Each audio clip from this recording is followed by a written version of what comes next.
အားလုံးပဲမင်္ဂလာပါရှင်။ဂက်ကော်ကပြန်လည်ကြိုဆိုလိုက်ပါရရှင်။ဒီနေ့မှာဆရာကြီးမောင်ခင်မင်းတနည်းပြရေးတဲ့လုပ်ငန်းဆောင်တာဥပစာတွေကဂီတပကြီးပပုဘိတုကာနဲ့သက်ဆိုင်သောဆောင်းပါးကိုဖတ်ပြပေးမှာဖြစ်ပါတယ်ရှင်။နားဆင်ပေးကြပါရှင်။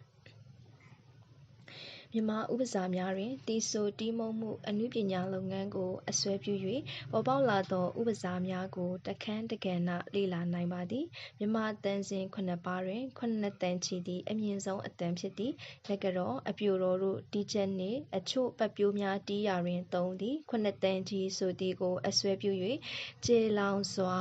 အော်ဟစ်ပြောဆိုသည်ကို9တန်ကြီးဟစ်သည်9တန်ကြီးတက်သည်ဟုတင်စားသုံးလေးရှိသည်ဟိုမိမကတော့9တန်ကြီးဟစ်နေပြန်ပြီ9တန်ကြီးတက်ပြီးမပြောနဲ့ဟု၍သုံးပုံမျိုးဖြစ်သည်ဝဲသပြေများတွင်မင်းသားမင်းသမီးများသည်လွမ်းဆွေးစရာအကြောင်းအရာများနှင့်ကြုံလာသောအခါငိုခြင်းသည်ဆို၍ဖွင့်နှဲ့ငိုကြွေးသည်ကိုအစွဲပြု၍ငိုခြင်းချသည်ဆိုသောစကားကိုဖွဲ့ဝဲ့နွဲ့နွဲ့ပြောဆိုငိုသည်ဟုသောအဓိပ္ပာယ်ဖြင့်တင်စားသုံးသည်ဒီကောင်မလေးသူ့အမေကစတိတ်ရှိုးမသွားရဘူးပြောလို့ငိုခြင်းချနေတယ်ဟုသောအသုံးမျိုးဖြစ်ပါသည်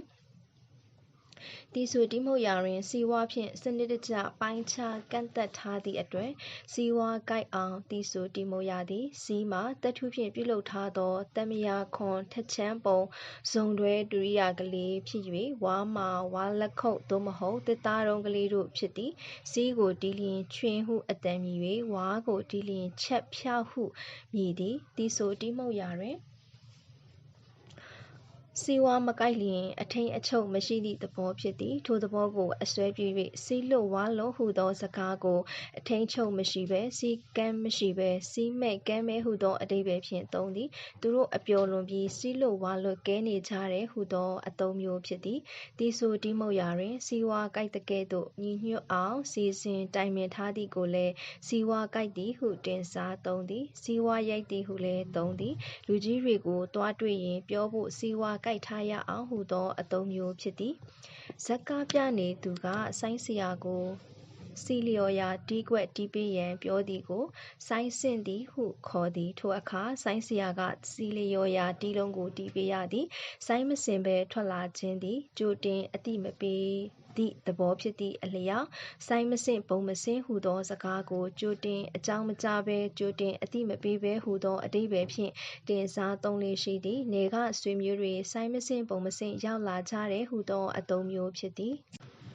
နှစ်တလားစသည့်ဒုရိယာများအတန်တာမတာသိရအောင်တီးခေါက်ကြည့်သည့်သဘောကိုအစွဲပြု၍တီးခေါက်ကြည့်သည်ဆိုသောစကားကိုတွယ်ဝ၍အနည်းအကျဉ်းစုံစမ်းကြည့်သည်ဟုသောအဓိပ္ပာယ်ဖြင့်သုံးသည်သူ့သဘောထားသိရအောင်တီးခေါက်ကြည့်ပြီးပြီလားဟုသောအသုံးမျိုးဖြစ်သည်ဒုရိယာကိုအနည်းအကျဉ်းတီးတက်ခေါက်တက်သည့်သဘောကိုအစွဲပြု၍အသင့်အတင့်နားလည်သဘောပေါက်သည်ကိုတီးမိခေါက်မိရှိသည်ဟုသုံးသည်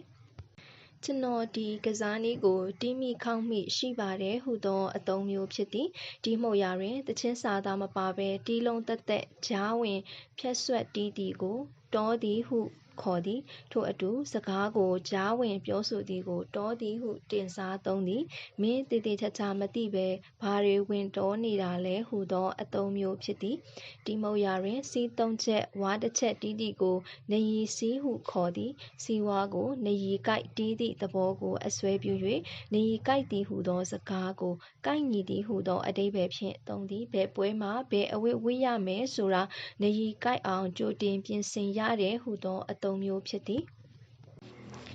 နတ်ချင်းများတီဆိုရာတွင်အဘဲကြောင့်နတ်ဖြစ်လာရသည့်အကြောင်းဖွဲ့ဖွဲ့နွဲ့နွဲ့နောက်ကြောင်းပြန်ပြောသည်ကိုနတ်တန်တော်သည်ဟုသုံးသည်ထိုသဘောကိုအကြောင်းပြု၍နောက်ကြောင်းကိုဖွဲ့ဖွဲ့နွဲ့နွဲ့ဝမ်းနည်းစွာပြန်ပြောသည်ဟုသောအဓိပ္ပာယ်ဖြင့်သုံးသည်မနှစ်ကသူဘလို့ဒုက္ခတွေနဲ့တွေ့ခဲ့တယ်ဆိုတာနတ်တန်နှောနေလေရဲ့ဟုသောအသုံးမျိုးဖြစ်သည်ပွဲထွက်ခါနေတွင်ဆိုင်ဝင်းကပြင်းထန်ဆူညံစွာတီးသည်ကိုပတ်ကျန်းတိုက်သည်ဟုခေါ်သည်ပတ်ကျန်း3ကြိမ်လောက်ပြီးမှအပြိုတော်ထွက်ရသည်ဆူညံကြမ်းတမ်းစွာတီးသည်ကိုအစွဲပြု၍ကြမ်းတမ်းစွာပြောဆိုသည်ဟုသောအဓိပ္ပာယ်ဖြင့်သုံးသည်ညကကြက်ချန်ထဲကကြက်တကောင်အခိုးခံရလို့အတော်ကြီးတော့ပတ်ကျန်းတိုက်နေပြီဆိုသောအသုံးမျိုးဖြစ်သည် ပတ်ကျန်းတုတ်ဟုလည်းသုံးသည်ဗျောဒူရိယာကိုတီတကဲ့သို့ကြောကိုအာရပါရထုရိုက်သည်ကိုဗျောတီးသည်ဟုတင်စားသုံးသည်မင်းလျှောက်လဲနေလို့မင်းအမေကမင်းကိုဗျောတီးဖို့ခေါ်နေတယ်ဟုသုံးပုံမျိုးဖြစ်သည်ကြောပြင်ကိုဗျောတင်လို့တီးလိုက်မယ်ဟု၍ဖွယ်ဖွယ်နွဲ့နွဲ့ပြောလေရှိသည်နှဲတွင်လက်ပေါက်များရှိရာနှဲမှုတ်ရာတွင်လှိုသောအသံရရန်နှဲအပေါ်ဘက်ရှိအသံ7ပါးထွက်သောအပေါက်7ပေါက်နှင့်အောက်ဘက်ရှိတရပေါက်ခေါ်လက်မပေါက်တို့မှဆိုင်ရာအပေါက်ကိုပိတ်၍မှုတ်ရသည်နှဲမှုတ်ရာတွင်လက်ပေါက်ကပ်နေပါကအသံချောချောမောမောမထွက်နိုင်သည်ကိုအစွဲပြု၍လက်ပေါက်ကပ်သည်ဆိုသောစကားကိုပေးကမ်းကူညီရန်စသည့်ကိစ္စပေါ်၌အလွယ်တကူမလိုက်လျောပဲကပ်ကပ်သက်သက်ပြုမှုဆက်ဆံသည်ဟုသောအဓိပ္ပာယ်ဖြင့်သုံးပါသည်ဤလူကရပ်ကွက်မှာလူကြီးလုပ်နေပြီးတော်တော်လက်ပေါက်ကပ်တယ်သူနဲ့ဆက်ဆံရတာအဆင်မပြေဘူးဟုသောအသုံးမျိုးဖြစ်သည်ဆိုင်းဒီယာတွင်ပြောင်မြောက်စွာတီးခတ်နိုင်သည်ကိုလက်တံပြောင်သည်ဟုသုံးသည်ထိုသဘောကိုအစွဲပြု၍စာရေးသားရာတွင်ပြောင်မြောက်သည်ရိုက်နှက်ရာတွင်ပြင်းထန်သည်အရိုက်ကြမ်းသည်ဟုသောအဓိပ္ပာယ်များဖြင့်တင်စားသုံးသည်ဆရာကြီးသခင်ကိုရောမိုင်းရဲ့လေးချိုးကြီးတွေကနယ်ချက်ကိုတိုက်ခတ်ရာမှာတော်တော်လက်တံပြောင်တယ်ကျောင်းမှာဒီဆရာကျောင်းသားတွေကိုရိုက်တာတော်တော်လက်တံပြောင်တယ်ဟုသောအသုံးမျိုးဖြစ်သည်ပကြီးပပုအနုပညာလုပ်ငန်းကိုအခြေပြုသောဥပစာများလည်းအတန်အသင့်ရှိပါသည်အသုံးတွင်ကျယ်သောဥပစာတစ်ခုမှာစာပကြီးဖြစ်သည်ပကြီးရေးဆွဲတကဲ့သို့အသေးစိတ်ချေမှုန်းသရုပ်ဖော်သည်ကိုစာပကြီးချေသည်ဟုတင်စားသုံးသည်ဒီဝတ္ထုမှာမြို့ကလေးရဲ့မြင်ကွင်းကိုစာပကြီးချေထားတယ်ဟုသောအသုံးမျိုးဖြစ်သည်နောက်ခံကားဆိုသောစကားလုံးကိုလည်းဥပစာအဖြစ်သုံးပါသည်ဒီဝတ္ထုမှာကိုလိုနီခေတ်ဦးပိုင်းလူမှုရေးအခြေအနေကိုနောက်ခံကားအဖြစ်ဖွဲ့ထားပါတယ်ဟုသောအသုံးမျိုးဖြစ်သည်ပုံကြီးချဲ့သည်ပုံလူကူးသည်ဆိုသောစကားများမှာလည်းပကြီးဓာတ်ပုံလုပ်ငန်းတို့ကိုအခြေပြုသောဥပစာများဖြစ်သည်သူကဒီရန်ပွဲအကြောင်းကိုပုံကြီးချဲ့နေတာပါဟုပြောလျင်ပုံအသေးမှာအကြီးချဲ့သလိုအကျယ်ချဲ့ပြီးပြောနေသည်ဟုဆိုလိုကြောင်းနားလည်ရပါသည်ဒီဝတ္ထုကဟိုဆရာမကြီးရဲ့ရှေးဝတ္ထုတစ်ပုဒ်ကိုပုံလူကူးထားတာပဲဟုပြောလျင်ထိုအတိုင်းပြန်ကူးထားသည်ဟုဆိုလိုကြောင်းနားလည်ရပါသည်ပုံကျမ်းဆိုသောစကားသည်အရင်းခံအားဖြင့်ပကြီးပပူးတို့နှင့်သက်ဆိုင်သောလဲဒီဝတ္ထုဇာတ်လမ်းရဲ့ပုံကျမ်းကိုအရင်ဖော်ပြတာပါဆိုသောစကားမှာမူအကျမ်းရေးသားချက်ဟုအဓိပ္ပာယ်ဆောင်ပါသည်တင်စားသောစကားဖြစ်သည်ပပူးတွင်အယုတ်တံပေါ်အောင်ထွင်းထွသည်ကိုယုံလုံးဖော်သည်ဟုသုံးပါသည်ထိုသဘောကိုအစွဲပြု၍ဒီစီမံကိန်းကိုယုံလုံးဖော်နေပါတယ်စီမံကိန်းကယုံလုံးပေါ်လာပြီးစသည်ဖြင့်တင်စားသုံးလေးရှိသည်အကောင့်အထည်ဖော်သည်အကောင့်အထည်ပေါ်သည်ဟုသောအဓိပ္ပာယ်ဖြင့်တင်စားသုံးခြင်းဖြစ်ပါသည်ဤသို့ဖြင့်တီဆိုတီးမှုတ်မှုပကြီးပပုအနုပညာလုပ်ငန်းများကိုအခြေပြုသော